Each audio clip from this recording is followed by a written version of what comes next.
O Peregrino, a obra clássica completa de John Bunyan. Capítulo 11. Em meu sonho, vi que os peregrinos já haviam saído da terra encantada e estavam entrando na terra de Beulah.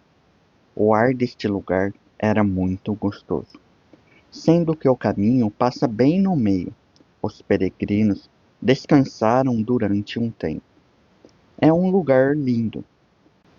Ouve-se o trino das aves, e por todo lugar que se olha há belas flores. Na terra de Beulah, o sol brilha de dia e de noite, pois está localizada no outro lado do Vale da Sombra da Morte, fora do alcance do gigante desespero. O Castelo das Dúvidas está tão longe que não se enxerga mais suas torres. O que se vê daqui são as muralhas daquela cidade. E sendo que os peregrinos já estavam quase na fronteira do céu, de vez em quando viam seres iluminados passeando. Foi nesta terra que se renovou o contrato entre o noivo e a noiva. Como o noivo se alegra com a noiva, assim se alegrará contigo o teu Deus. Neste lugar não há falta de nada. Tudo o que haviam procurado durante a sua peregrinação, os peregrinos acharam em abundância. Do outro lado do muro da cidade, ouviram vozes que diziam: Dizei à filha de Sião: Vê, a tua salvação vem, vê, com ele vem o seu galardão. Os habitantes de Beulah chamavam este povo de Povo Santo, os remidos do Senhor, entre outros nomes. Enquanto os peregrinos andavam nesta terra, aproximando-se cada vez mais da cidade, tiveram muitos motivos para ficarem alegres. Já dava para enxergar as construções, que eram de pérolas e pedras preciosas. Dava para ver o reflexo do sol nas ruas de ouro. De tanto desejo que Cristão sentiu de entrar de uma vez nesta cidade, chegou a ficar doente. O mesmo aconteceu com Esperançoso. Os dois ficaram chorando juntos. Conjuro-vos, ó filhas de Jerusalém, se achardes o meu amado, que lhe digais que estou enferma de amor. Recuperados e fortalecidos, os dois continuaram andando. Chegaram mais perto onde havia pomares, vinhas e jardins. Vendo o jardineiro no caminho, os peregrinos perguntaram: De quem são estas vinhas e jardins? Ele respondeu: São do rei. Foram plantados para seu prazer e também para consolar os peregrinos que por aqui passam. Com isso, o jardineiro lhes mostrou as vinhas e os jardins. Disse-lhes que podiam pegar o que quisessem. Mostrou-lhes onde o rei gostava de passear e os lugares que ele mais gostava. Os dois peregrinos ficaram algum tempo neste lugar, descansando e dormindo. Eu vi em meu sonho que, enquanto os dois dormiam, conversavam. Estranhei isso bastante. Aí o jardineiro me disse: Você está estranhando por eles falarem assim? As uvas destas vinhas são tão doces que quem as come fala até enquanto dorme. Vi quando os dois acordaram e quiseram continuar sua viagem para a cidade. Mas, como eu já disse, o reflexo do sol era uma coisa extremamente gloriosa, já que a cidade toda era de ouro puro. Os olhos naturais não suportam tal glória, de forma que os homens precisam usar um aparelho especial para contemplar a cidade. Eu vi quando dois homens de vestiduras que brilhavam como ouro e cujos rostos brilhavam como o sol vieram ao seu encontro. Estes homens perguntaram aos peregrinos de onde vieram. Também perguntaram sobre tudo o que lhes havia acontecido na viagem. Os dois responderam a todas as suas perguntas. Os homens lhes disseram que havia apenas mais duas dificuldades que teriam que enfrentar antes de chegar na cidade. Cristão e esperançoso convidaram os homens para acompanhá-los em sua viagem, e eles concordaram. Mas, eles disseram, terão que concluir esta viagem com sua própria fé. Vi como caminharam juntos até chegarem perto da porta principal da cidade.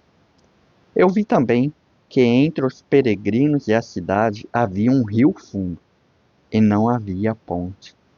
Ao verem este rio, eles ficaram assombrados. Os homens lhes disseram: vocês têm que atravessar. Caso contrário, não chegarão à porta. Os peregrinos perguntaram se não havia outro jeito de chegar até a porta. Souberam que realmente havia outro jeito, mas que durante toda a história da humanidade, apenas dois homens conseguiram chegar assim, a saber, Enoque e Elias. Os peregrinos, especialmente cristãos, começaram a sentir um profundo desânimo. Ele olhava para cima e para baixo, como se esperasse encontrar algum meio de atravessar sem entrar nas águas do rio. Perguntaram aos homens se as águas eram profundas. Estes responderam que isto depende muito da confiança que a pessoa tem no rei daquele lugar. Vendo que não havia outra saída, os dois entraram nas águas do rio. Vendo que estava afundando, Cristão clamou ao companheiro: as ondas estão passando por cima de mim. O outro lhe respondeu: coragem, meu irmão. Estou sentindo o fundo do rio e está firme. Cristão clamou de novo: ah, meu amigo, as trevas da morte estão me cercando. Não vou conseguir entrar na terra que emana leite e mel. Ao dizer estas palavras, Cristão ficou como se estivesse cego. Ele ficou tão desorientado que nem sequer conseguia se lembrar direito das muitas vitórias que teve em sua peregrinação. O rio que ele atravessava o deixou aterrorizado. Temia que suas águas escuras o tragassem antes que chegasse à porta daquela cidade. O que aumentava mais ainda o seu desespero eram os pensamentos negativos sobre coisas erradas que havia feito, não apenas antes de se tornar peregrino, mas depois também. O pior, no entanto, eram os espíritos malignos e os demônios que o atormentavam. Esperançoso se viu em apuros para não deixar seu irmão afundar na correnteza do rio. Por mais que se esforçasse para manter a cabeça de Cristão à tona, às vezes não conseguia, e quando este finalmente aparecia novamente, estava ofegante e meio morto. Esperançoso: meu irmão, estou vendo a porta da cidade. Há homens esperando para nos receber. Cristão: estão esperando sim, mas é por você e não por mim. Você sempre se manteve esperançoso. Esperançoso: e você também. Cristão: meu irmão, se eu estivesse certo, estes homens viriam me socorrer. É por causa dos meus pecados que fui abandonado nesta situação. Esperançoso: meu irmão, você se esqueceu do texto que fala dos ímpios? Não há apertos na sua morte.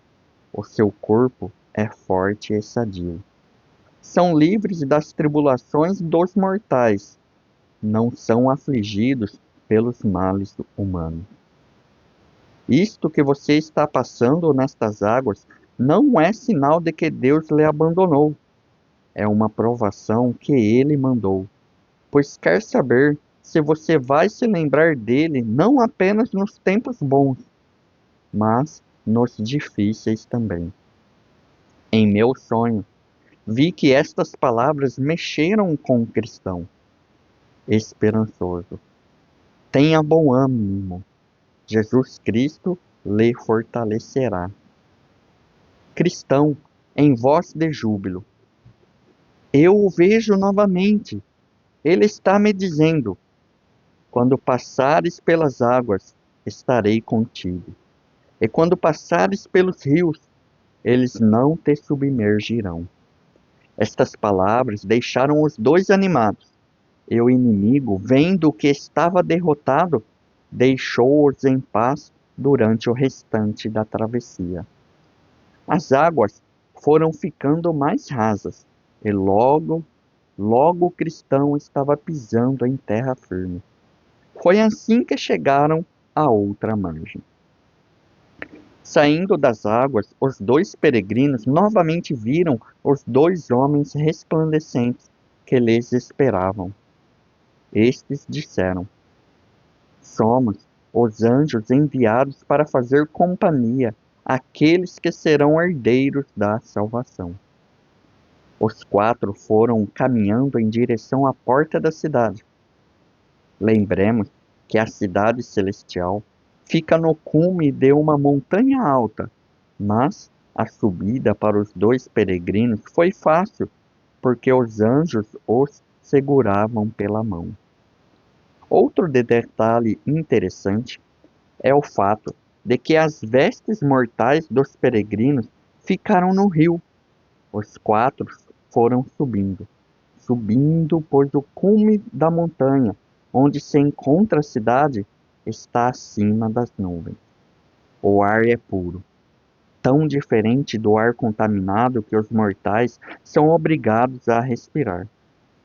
A alegria dos peregrinos foi grande, pois além de terem passado o rio, estavam agora andando na companhia de anjos. Enquanto andavam, conversavam com os anjos sobre a glória da cidade para onde iam. Estes lhes disseram que era uma glória que não se pode explicar em palavras humanas.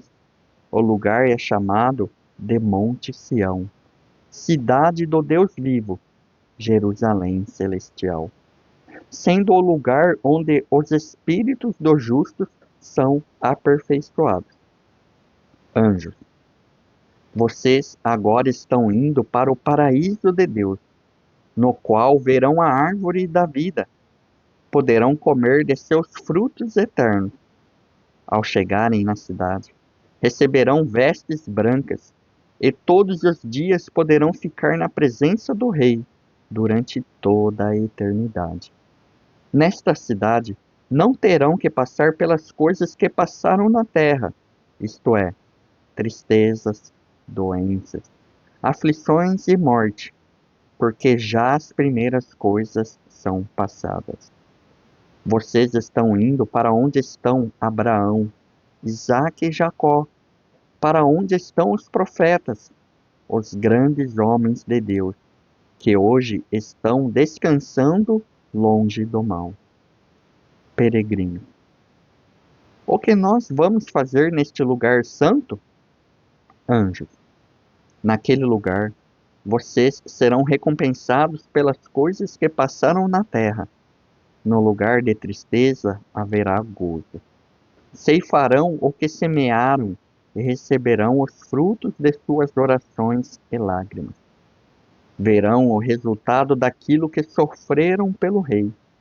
Naquele lugar, terão na cabeça coroas de ouro e verão constantemente o santo, porque assim como ele é, o verão. Louvarão continuamente com aclamações e ações de graças aquele a quem serviram nesta vida na fraqueza da carne. Seus olhos verão coisas maravilhosas, e com seus ouvidos ouvirão a voz do Todo-Poderoso. Neste lugar encontrarão novamente seus amigos que amavam ao rei durante esta vida. E estando lá, poderão receber seu amado fiéis, que também terão este lugar como destino. Serão vestidos com glória e majestade, de forma que não terão vergonha de estar na presença do Rei da Glória. Quando ele voltar a esta terra nas nuvens do céu, como se estivesse nas asas do vento, ao som da trombeta, e quando ele se assentar no seu trono de juízo, vocês estarão com ele e verão, quando ele julgar todos os obreiros de iniquidade, sejam homens ou anjos. Será uma grande vitória, pois estes iníquos não eram apenas os inimigos do rei, mas os seus também. Em seguida, todos voltarão à cidade celestial para estar com o rei durante a eternidade. Chegando perto da porta da cidade, uma multidão de anjos saiu para lhes dar as boas-vindas.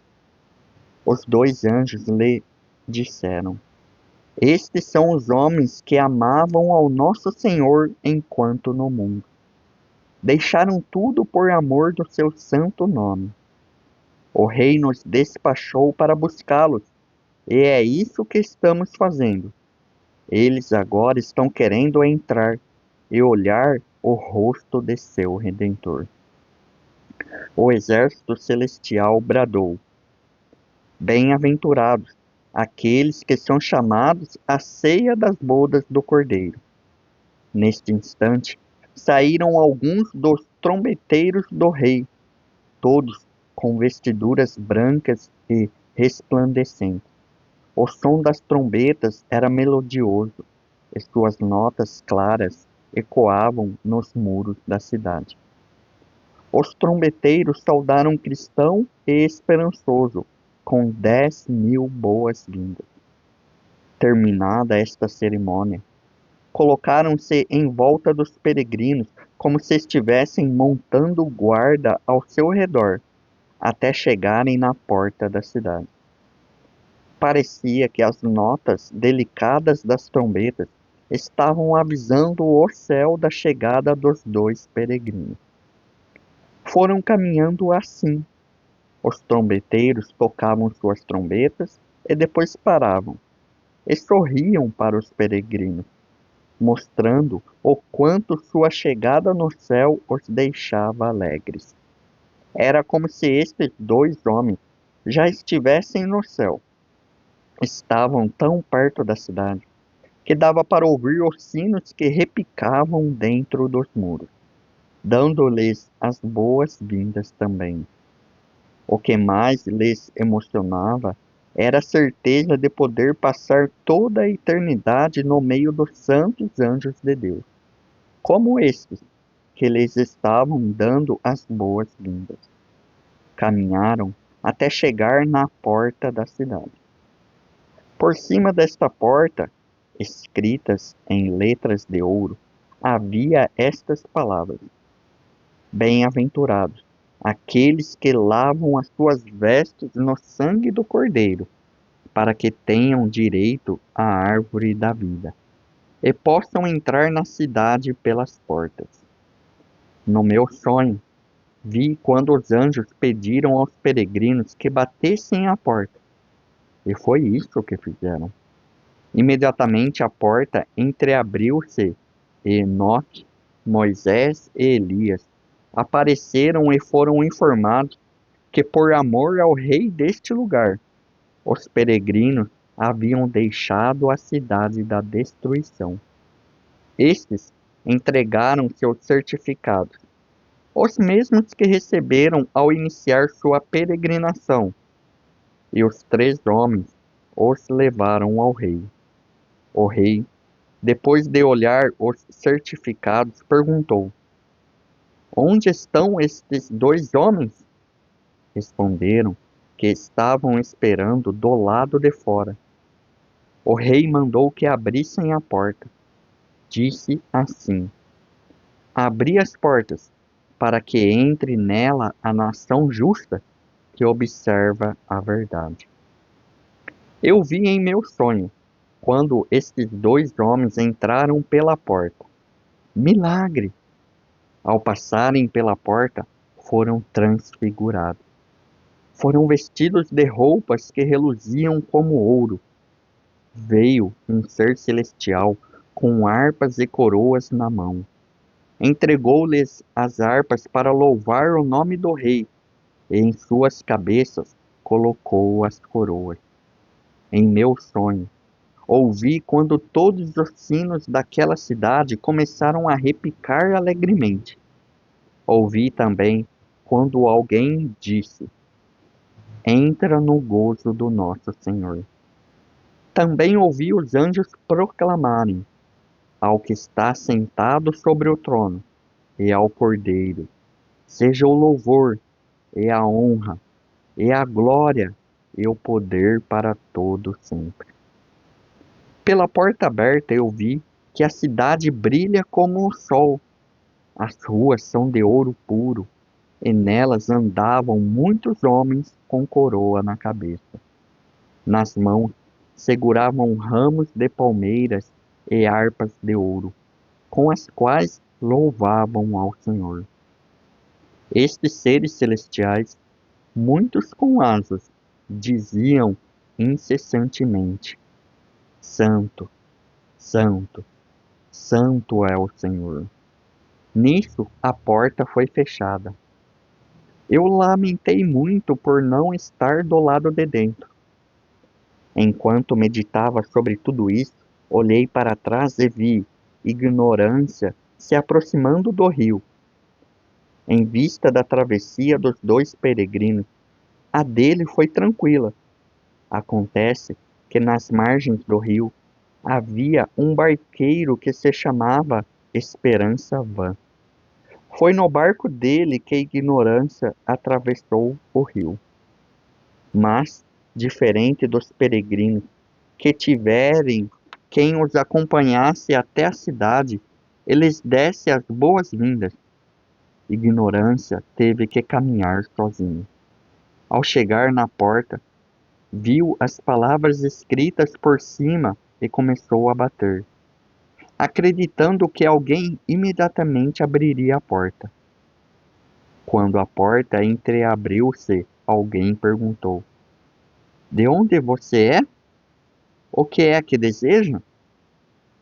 Ignorância respondeu: eu já comi e bebi na presença do rei. Ele já ensinou em nossas ruas. Aí os homens de dentro pediram seu certificado para que o pudessem mostrar ao rei. Ele foi revirando seus bolsos, mas não achou nada. Um dos homens perguntou: pelo jeito, você não tem certificado. Ignorância ficou mudo. Os homens foram e contaram ao rei o que estava acontecendo. Ele imediatamente enviou 2 anjos para sair e amarrar Ignorância. Vi quando o carregaram até uma porta na encosta do morro. Abriram a porta e o jogaram dentro. Vi então que esta era a porta do inferno. Quem não conseguisse entrar pela porta celestial, obrigatoriamente teria que entrar por esta outra porta. Eu acordei e vi que era um sonho. Espero que tenha gostado deste audiolivro e peço que se inscreva no canal e ative as notificações para receber os próximos conselhos e os demais conteúdos.